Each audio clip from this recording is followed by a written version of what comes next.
Hey everybody, Scotty G here today with my good buddy Nathan from the Springs. And we're going to talk about all the cool new gear that came out in 2025 and what some of our favorite products are.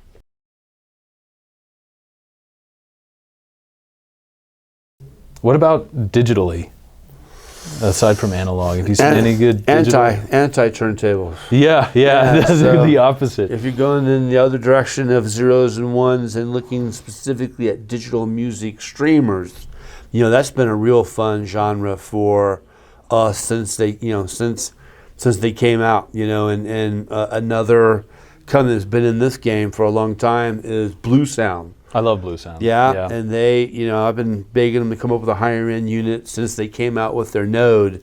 And end of last year saw our first ones. This year is the new Bluesound Node Icon. Mm-hmm. Yeah. Balanced outputs, super great DACs. Finally an LCD screen on the front of it that people seem to want in a streamer.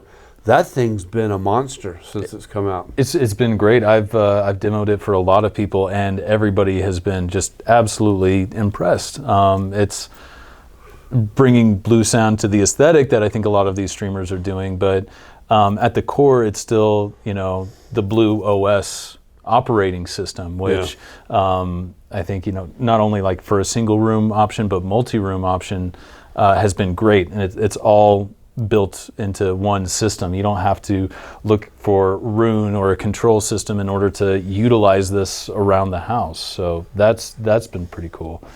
One brand that I have seen really set fire to the market is Eversolo. Yeah, for sure. Dude, they're everywhere. And recently they released the T8, which is just a transport.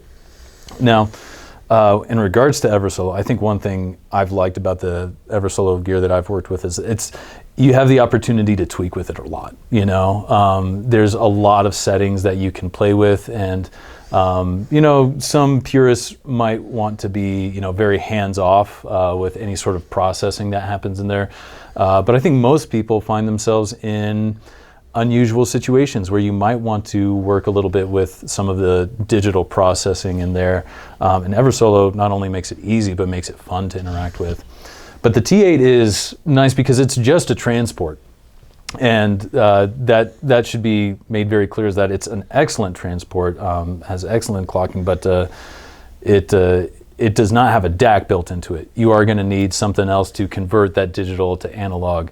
But as far as sourcing from music you might have stored off of a hard disk drive or somewhere on the network, to even just streaming from a lot of your sources, it's a great little piece, especially if you're all set on the DAC and you don't want to spend money on something that has a DAC built into it that you're not going to use. Yeah. The T8 definitely fits that category of getting a good source without putting too much in it. So they also have the A10, and you actually got to mess with this a little bit earlier this year, did a review on the A10. Tell me about that.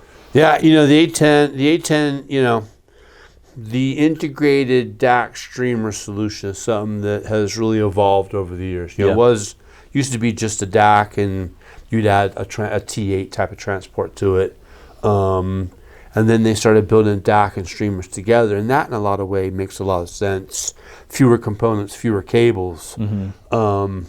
And one of the first Eversolo pieces I had a chance to put my hands on was a piece called the DMP-A8. Mm-hmm. Yeah.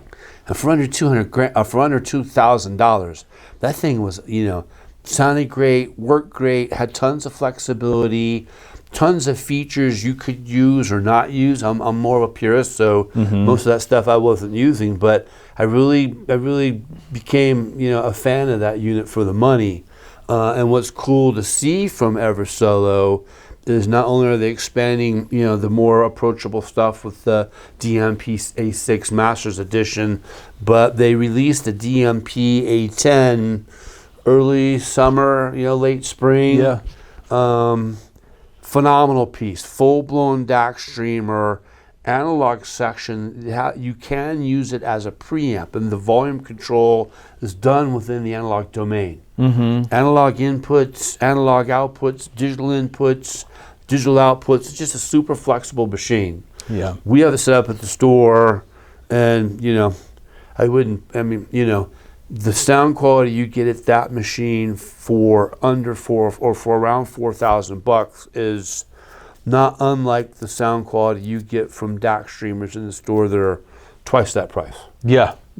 It's like you said, they've been approachable, but it seems that they're also continually going higher and higher with the technology to more aspiring levels and fidelity there, and that's been cool to see. Soon to be discussed is their new standalone DAC. The great companion piece for a T8. It's not ready for review yet, but I would footnote that and also put it under our best of 2025, because I think it's going to be a great DAC, and I think in combination with the T8, that's really going to take Eversolo even higher. Yeah, definitely. I'm looking forward to seeing that once it's in here. So